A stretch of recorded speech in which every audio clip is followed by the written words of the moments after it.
히브리서 11장 1절과 2절 말씀을 우리 같이 읽겠습니다. 1절과 2절 한 절 같이 읽겠습니다. 시작.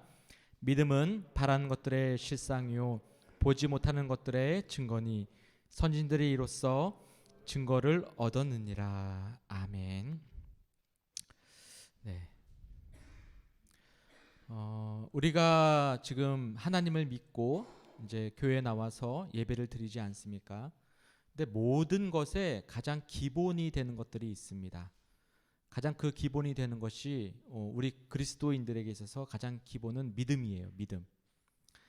믿음의 그 기초로 해서 모든 것들이 다 쌓아 나가야 되는 것입니다. 우리가 찬양을 드리고 예배를 드리고 말씀을 읽고 교제하는 가운데 모든 밑바탕에는 반드시 믿음이라는 그 밑바탕으로부터 그 위에다가 쌓아 나가야 된다는 것이에요. 그런데 만약에 이러한 믿음을 바탕으로 하지 않는 그러한 것들은요, 모래성을 쌓는 것과 같습니다. 아무리 훌륭한 성경 교제를 하고 아무리 훌륭한 곳에서 우리가 예배를 드리고 아름다운 찬양을 드린다 할지라도 믿음이라는 그 기초 안에서 쌓은 것이 아니라 믿음이 없이 드리는 모든 것들, 우리가 믿음이 없이 하는 모든 행동들은 의미가 아예 없다라는 거예요. 하나님은 우리의 믿음을 기초로 해서 쌓아 나가는 것을 보시는 것입니다. 믿음이 그만큼 중요하다는 것이죠. 기독교에서 가장 중요한 것 바로 믿음, 소망, 사랑 아닙니까? 그 중에 맨 앞에가 믿음이 시작되죠. 그래서 하나님께서 믿음의 선조들 바로 이스라엘을 선택할 때 아브라함을 부르시고 그를 믿음의 조상이라고 불렀습니다. 다시 말씀드리면은 모든 신앙에 있어서 모든 가장 기초에 있어서 믿음이 없이는 우리가 아까 찬양했지 않습니까? 믿음이 없이면 하나님이 받지 않는다는 거예요. 기뻐하지 않는다는 거예요. 그 믿음을 기본으로 해서 우리가 쌓아 나가야 된다는 것이죠. 그러면 우리가 믿음이란 무엇인가? 우리는 이 믿음이 무엇인가를 분명히 알아야 할 것입니다. 믿음이 무엇이죠? 믿음이 뭡니까? 우리가 평소 생각하고 있는 믿음이 무엇입니까? 믿음은 헬라어로는 피스티스라는 단어를 써요. 피스티스. 이 피스티스는요, 헬라어로 번역되었기 때문에 여기에는 이제 그 언어에는 그 나라의 문화가 들어 있거든요. 당시 이 헬라니즘에는 스토아 철학자들이 많이 있었죠. 이 스토아 철학자들이 이 피스티스, 이 믿음에 대해서 이야기할 때 어떠한 신적인 존재에 대해서 그의 훈계와 가르침을 쫓아가거나 그 신으로부터 내가 지금 보호받고 있는다라는 것을 여기는 것. 네. 내가 신의 말씀을 따라가는 것과 그 신으로부터 내가 보호를 받는다는 것에 대해서 그렇게 여기는 것, 그것을 바로 이 피스티스, 믿음이다라고 정의를 했어요. 그리고 헬라 시대에는 우리가 아시다시피 여러 가지 신상이 있었잖아요. 우리가 아테네에 여러 신상이 있듯이 그러한 혼합 종교가 막 섞였을 때거든요. 그래서 헬라의 시대는 혼합 종교예요. 혼합 종교. 그러한 혼합 종교에서 이 피스티스라는 단어를 어떻게 쓰였는가? 이 피스티스는 종교적인 용어로 쓰일 때는 신실성의 증거, 신실성의 증거나 그것에 대해서 보증하는 것, 어떠한 것에 대해서 내가 신실하거나 아니면 그것을 보증하거나 그것을 증거물로 여기는 그것을 가지는 것이 바로 믿음이다라고 얘기했습니다. 자, 그렇다면 성경에서는 이 피스티스, 믿음에 대해서 어떻게 정의하고 있을까요? 우리 11장 1절이 히브리서의 믿음장이라고 하거든요. 11장이. 근데 이 히브리서 11장의 믿음을 어떻게 정의하고 있습니까? 믿음은 바라는 것들의 실상이다. 네. 바라는 것들의 실상이다. 그 다음에 보지 못하는 것들의 증거다라고 정의를 하고 있습니다. 이것이 바로 믿음이라고 이야기를 하는 거예요. 바로 믿음이라는 것이 바라는 것의 실상, 보지 못하는 것들의 증거다. 이 무슨 뜻일까요? 한번 좀 이 단어적으로 한번 좀 우리가 좀 해석해 볼 필요가 있는데요. 먼저 이 바라는 것들의 실상이다라는 이 의미는요.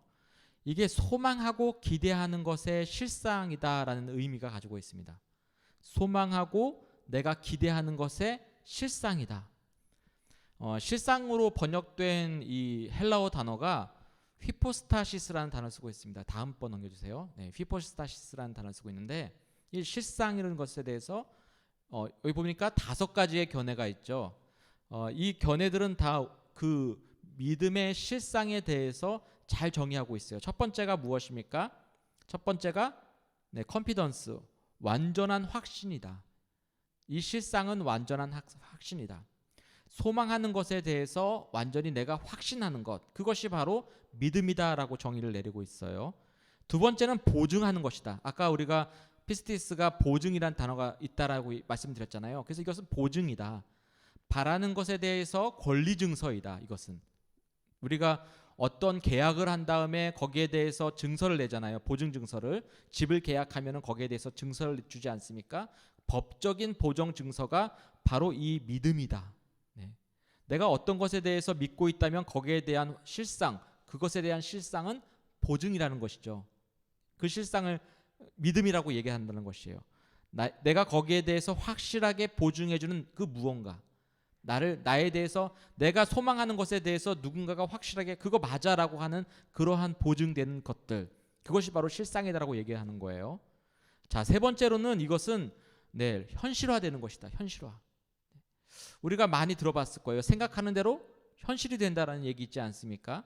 이런 의미에서 이 실상은 바로 현실화다.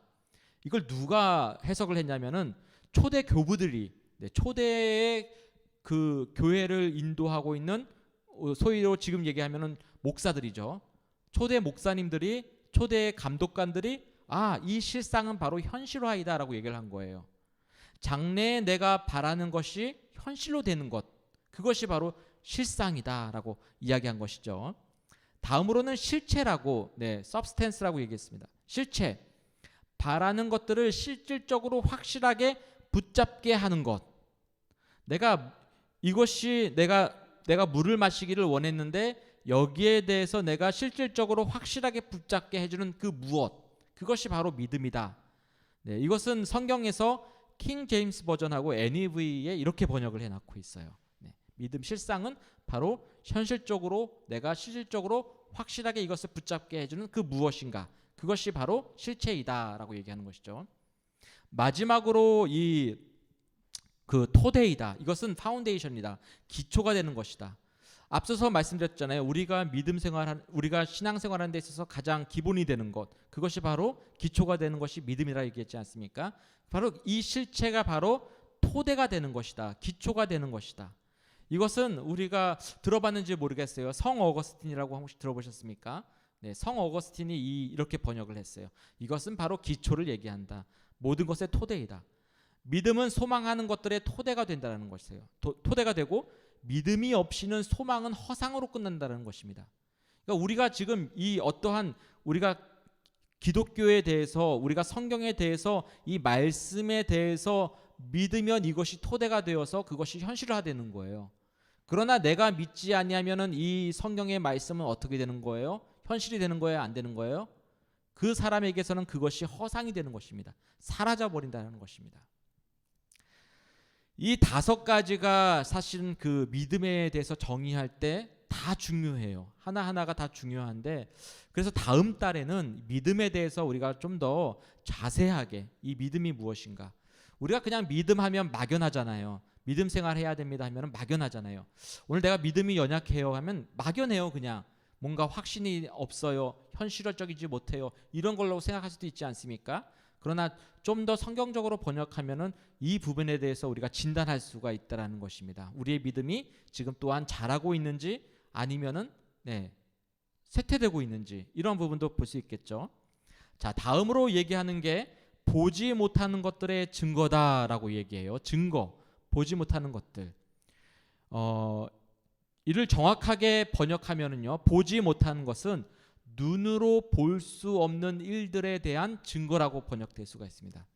눈으로 내가 보지 못하는 것은 눈으로 볼 수 없는 것들, 내가 눈으로는 볼 수 없는 것들에 대한 증거. 우리가 눈으로 볼 수 없는 것들이 많아요, 적어요? 더 많아요. 과학자들이 다 얘기하는 거예요.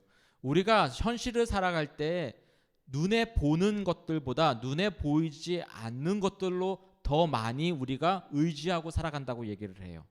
네. 우리가 믿는 것은 보이는 것을 믿는 것이 아니라 그래서 보지 않은 것을 믿는 것입니다.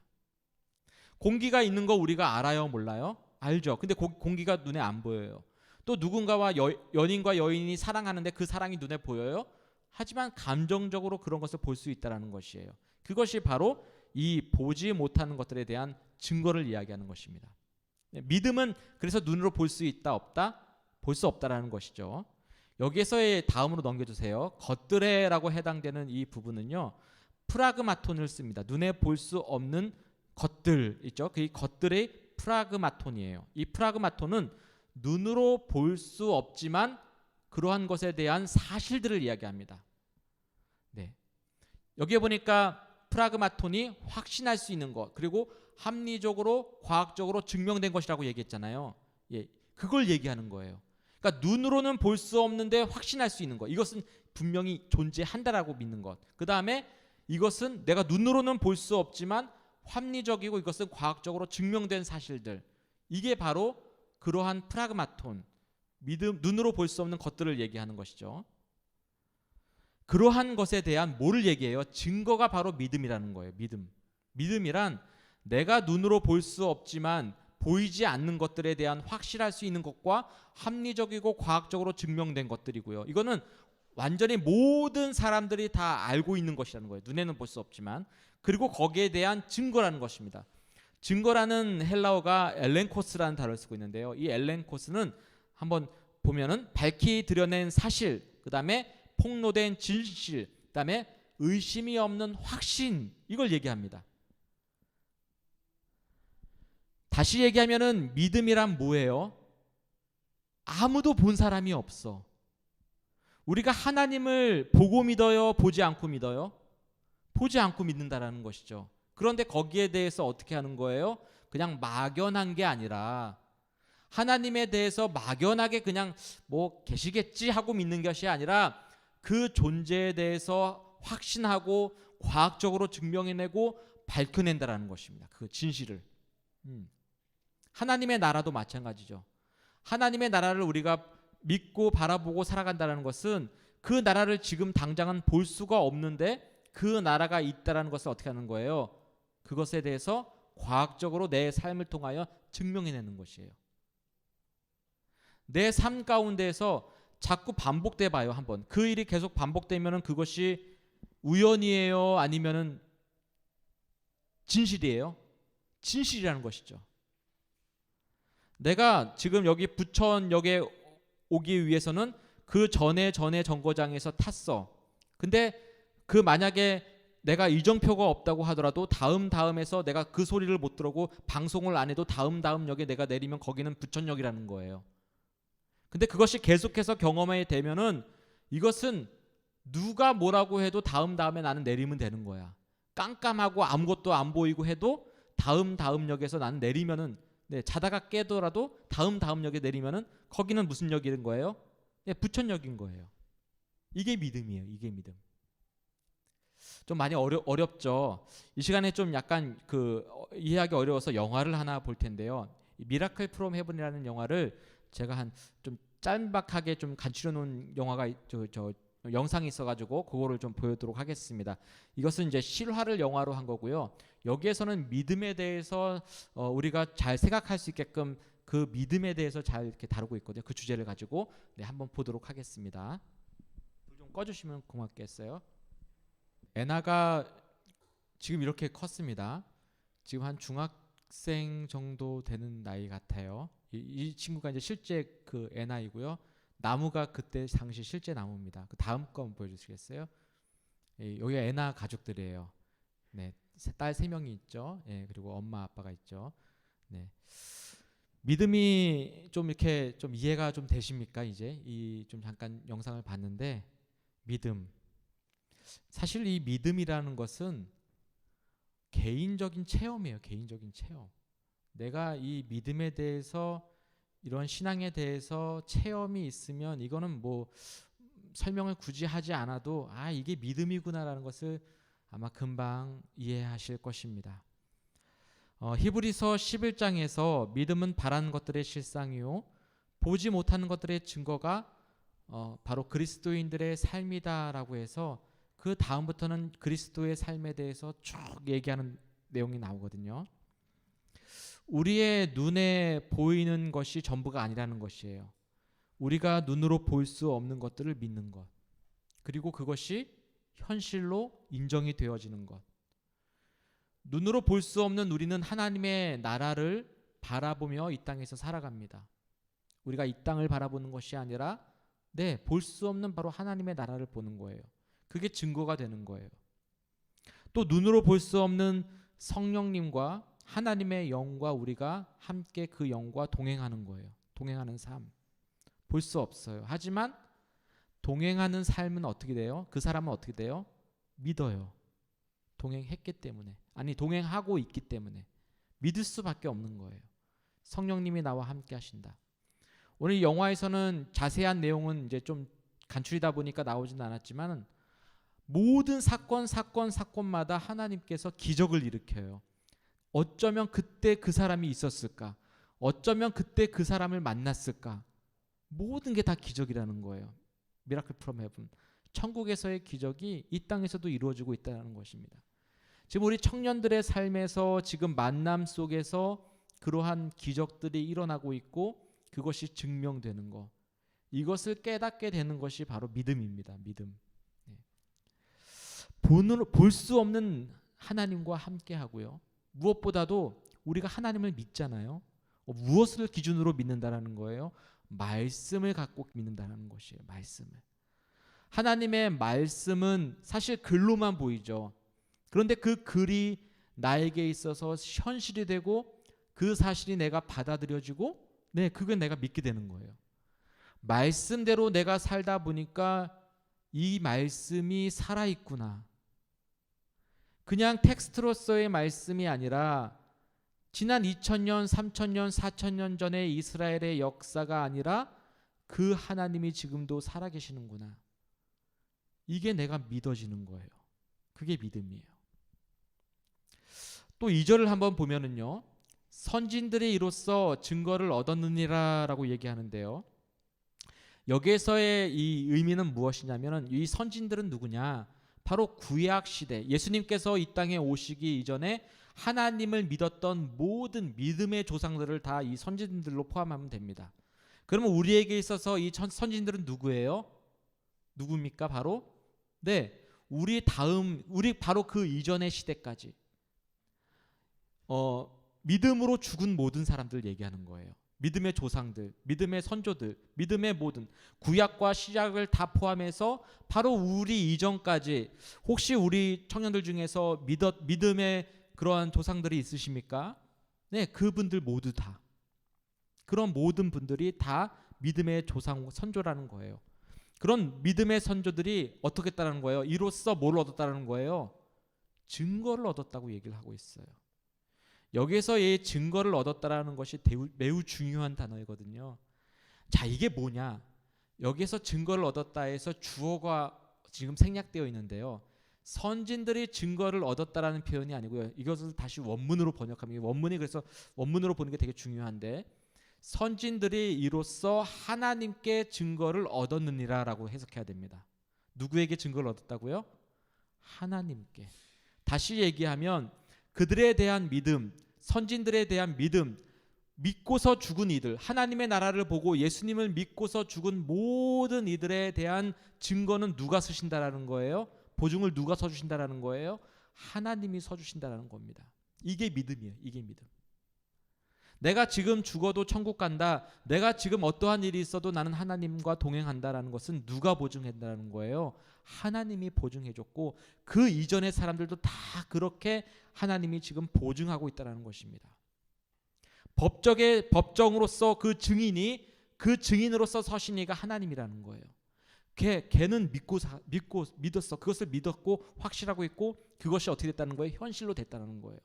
하나님의 나라를 본 순간, 그 나라를 믿는 순간 그 믿음이 그가 나중에 그 현실이 내 앞에 펼쳐진다. 그것이 바로 하나님께서 말씀하고 있는 것입니다. 보증하고 있는 것입니다. 하나님은 진리십니다. 하나님은 절대로 거짓말하지 아니하시고요. 항상 진실만을 말씀하십니다. 우리 한번 플라세보 효과라는 걸 들어보셨나요? 플라세보 효과. 네, 플라세보 효과. 플라세보 효과가 뭐예요? 이거는 과학으로 증명된 것입니다.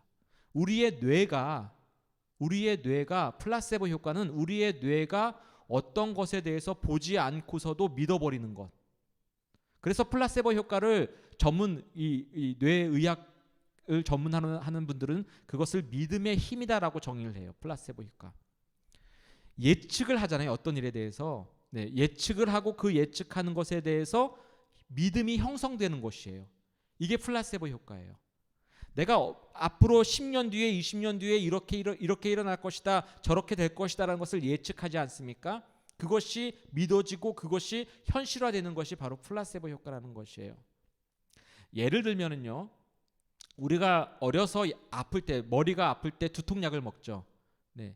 그 두통약을 먹고 머리가 나아요. 그러면 그게 경험이 되는 겁니다. 그런데 그것을 예측하고서 우리가 머리가 아팠을 때 그 뒤로도 약을 먹으면 어떻게 되는 거예요? 내가 이 약을 먹으면 난 괜찮아져라고 믿는 거예요. 그랬을 때 이 뇌가 작동을 해가지고 그것이 현실화된다는 것입니다. 이건 의학적으로도 발견된 거거든요. 근데 내가 머리가 아파가지고 약을 먹었는데 안 나았어. 그러면 나는 계속해서 그 약을, 더 좋은 약을 처방받아도 안 나아요. 믿지 않기 때문에. 그 약보다 더 좋은 약을 아무리 처방해도 낫지 않는 거예요. 이게 바로 플라세보 효과입니다. 저도 그 피부가 좋지 않아가지고 제 피부에다가 그 바르는 그 크림 있죠. 예, 그 연고 같은 거 있지 않습니까? 그걸 여러 개를 사서 발랐는데 효과가 없는 거예요. 아무 효과가 없는 거예요. 아무리 해도 낫지를 않아가지고 병원에 갔습니다. 근데 그 병원에서 주사를 놓고요. 그 다음에 약을 처방해주고 그 다음에 연고를 줬어요. 근데 그 연고는 제가 처음 보는 연고였습니다. 근데 이 연고를 약을 먹고 주사를 맞고 어쨌든 간에 바르니까 완전히 낫는 거예요. 너무 잘 낫는 거예요. 신기하게 잘 낫는 거야. 그래서 제가 그 약을 의사의 처방이 없이도 그냥 받을 수 있는, 그냥 달라고 하면 주는 약이더라고요. 네.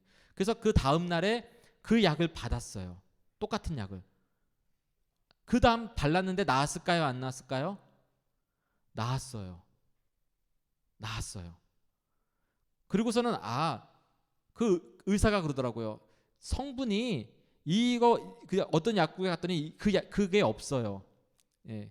그 약품이 없어가지고 다른 약품인데 거의 99.999%가 같은 것입니다라고 얘기를 해주더라고요. 발랐어요. 나았을까요? 안 나았을까요?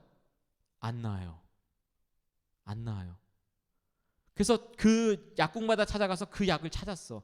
그래서 발랐어요. 낫을까요? 안 낫을까요? 나았어요. 나는 이제 그 약만 발라요. 이게 플라세보 효과예요.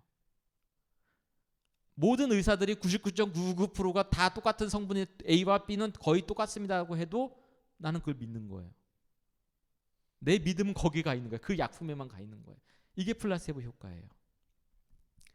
이 플라세보 효과는 하나님의 말씀도 마찬가지입니다. 우리가 지식으로는 알아. 하나님의 말씀은 진리라는 걸 알아. 이 말씀대로 내가 따르는 것이 복이 되는 걸 알아. 그런데 왜 말씀대로 하지 않을까요? 왜 말씀대로 순종하지 아니하고 따라가지 않을까요? 그러한 경험을 못 해봤기 때문인 거예요. 경험이 없으니까 말씀에 순종했을 때 복을 받지 못해봤고, 말씀에 순종했을 때 그 결과들이 좋은 결과로 이어진다는 것을 못 봤기 때문에 내가 믿지 못한다는 것입니다. 알기는 아는데 순종하지는 못한다는 것이죠.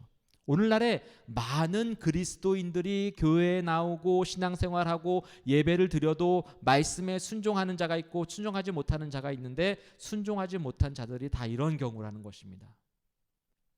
효과를 못 본 거예요. 말씀의 효과를. 구약과 신약의 그 약 효과를 못 본 거예요. 그래서 믿음은요, 이 플라세보 효과예요. 플라세보 효과. 경험이에요. 경험. 믿음은 경험입니다. 내가 확실하게 경험을 해보니까 이거구나. 앞서서 우리 그 가정을 봤잖아요. 그 가정을 봐서 기도하고 회개하고 기도하고 하나님께 매달렸을 때 기적을 봤잖아. 그럼 이 가정이 그 뒤로 이 기적이 한 번만 일어날까요? 저는 그렇게 생각하지 않아요. 절대로 그렇지 않습니다. 이 가정은 계속해서 그 믿음대로 기도를 하고 그 효과를 계속 볼 겁니다. 이 아이도 애나도 마찬가지야. 저도 어렸을 때 하나님을 만나고서 기도하고 그렇게 나아갔을 때 하나님이 인도하는 것을 경험하거든요. 그 경험이 저는 너무나도 그것이 현실화되는 거예요. 그러니까 그것을 믿으니까 염려가 있을 수가 없고 걱정이 있을 수가 없다라는 거예요. 아니 혹시라도 찾아와더라도 말씀이 있지. 내가 기도하면 되지. 기도하면 하나님이 해결해 주시지를 아는 거예요. 그게 믿음입니다. 그러한 것이 계속해서 쌓아 나가는 것입니다. 그리고 그러한 쌓아 나가는 것이 하나님과 동행하는 것입니다. 우리 크리스찬들은요, 매일매일 믿음의 생활과 그러한 경험이 있어야 돼요. 반드시 있어야 됩니다. 그래야 믿음이 자랄 수밖에 없고, 그래야지 내가 너 믿으면 너 믿지 말라고 강하게 얘기해도 안 믿을 수가 없는 거야. 왜냐하면 너무나도 확실한 보증과 너무나도 확실한 경험을 내가 많이 겪었기 때문에. 지난밤에 우리가 참 비극이 일어났죠. 이태원에 대참사가 일어났습니다. 젊은이들이 이 할로윈 축제를 4년 거의 이제 코로나 때문에 4년 만에 열었대요. 이태원에 많은 이들이 몰렸고 그 결과 큰 아주 엄청난 참사가 압사당했죠. 압사. 갑자기 몰린 이 대규모의 인원으로 인해서 제가 뉴스를 봤는데 최근까지 151명이 사망했더라고요. 151명. 세월호 이래에 우리나라에서 가장 인재 사고가 가장 많이 일어난 사고라고 얘기를 하더라고요. 제가 새벽에 뉴스를 잠깐 봤는데요. 와, 완전히 아비규환이더라고요. 진짜 막 수십 명이 거기 막 그냥 길거리에 그냥 사람들이 그냥 다 시체처럼 누워 있고 그 위에 막 사람들이 막 심폐소생술을 하느냐고. 그거 보셨습니까, 영상? 와, 그 완전히. 근데 다 죽었어. 거기는 151명. 그리고 계속 지금 죽어 나가고 있어요. 그 인원 사망수가 계속 늘고 있어요. 우리는 이 사건을 어떻게 바라봐야 할까요? 그냥 요즘 문화잖아요. 그냥 뭐 젊은이들의 축제 아닙니까? 이렇게 말할 수 있을까요? 이 할로윈은요, 고대의 컬트인들은 프랑스 쪽 사람들이에요. 그 프랑스 쪽 사람들인데 이들이 전통 축제에서 유래가 되었습니다. 미국의 북부에서 유래가 되었는데요. 이 축제의 그 기본이 뭐냐, 근원이 뭐냐, 이 축제를 왜 하느냐, 이게 중요하잖아요.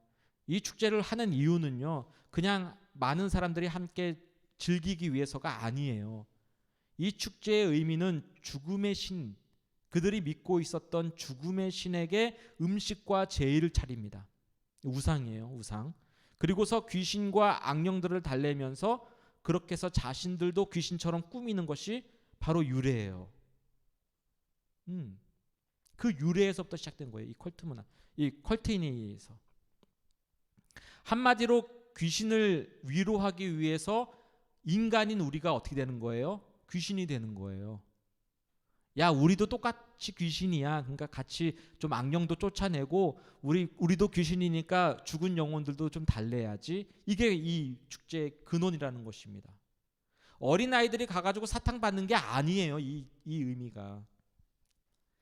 우리는 영의 시각에서 세상을 바라봐야 됩니다. 영의 시각으로 바라봐야 돼요. 모든 것은요, 반드시 영적인 사건이 이루어집니다. 영적 전투가 있다라는 것입니다. 눈에 보이는 현상이 전부가 아니에요. 대한민국의 젊은이들이 네, 맞아요. 자신과 함께 있었던 그 혼에 있었던 귀신과 함께 축제를 벌이는 것이 바로 이 문화예요. 그럼 그 축제를 누가 제일 좋아하겠습니까? 그냥 쉽게 생각해 봅시다. 이 할로윈 귀신들을 위한 축제에 누가 제일 좋아할까요? 당연히 귀신이 좋아하겠죠. 사람의 혼과 함께 있었던 그 귀신들을 달래면서 그들을 위해서 파티를 여는데 아이고 나를 위해서 파티하네 하고 좋아하지 않겠습니까? 당연한 거죠. 우리처럼 흉측하게 그렇게 모양을 하고 형상을 하고 그렇게 즐기네. 그곳에 참여했던 그 많은 청년들, 150여 명의 사상자와 또 더 많은 부상자를 만들어낸 축제.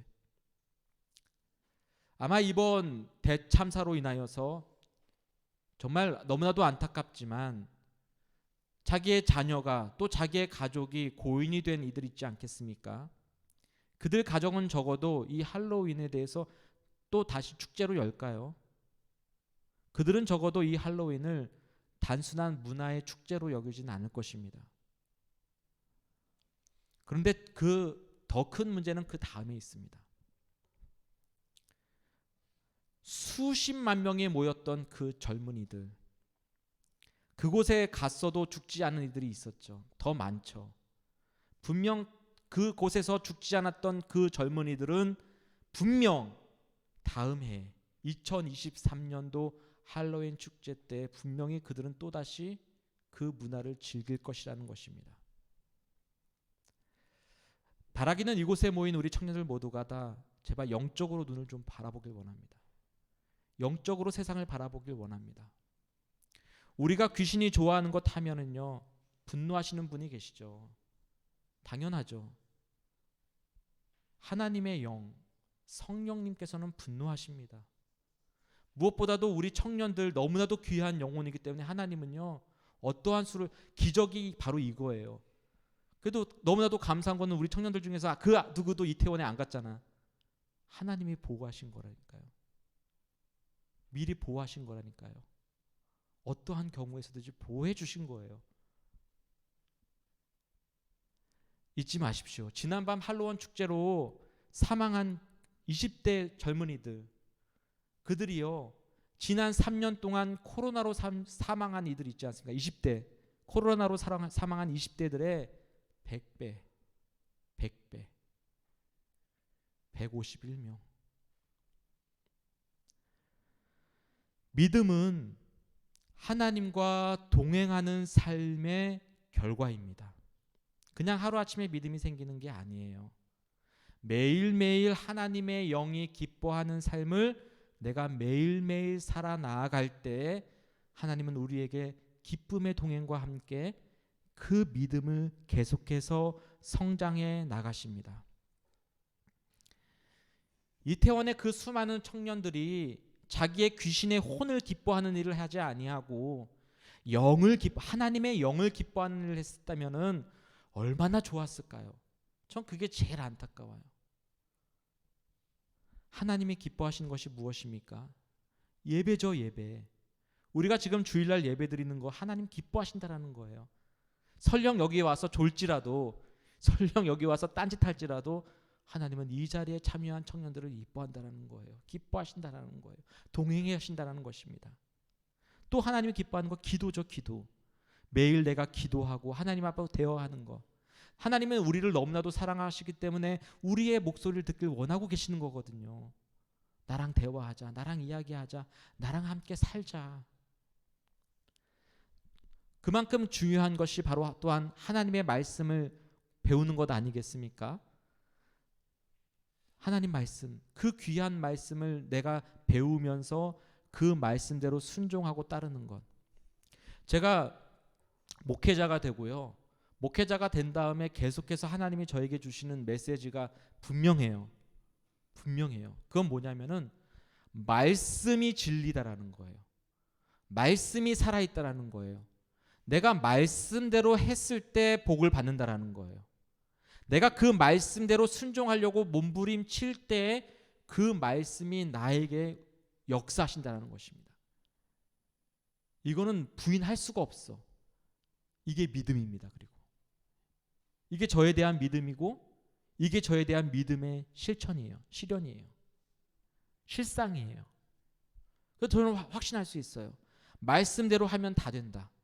말씀대로 하면 그대로 이루어진다. 우리의 인생 사용 설명서가 바로 하나님 말씀 아닙니까?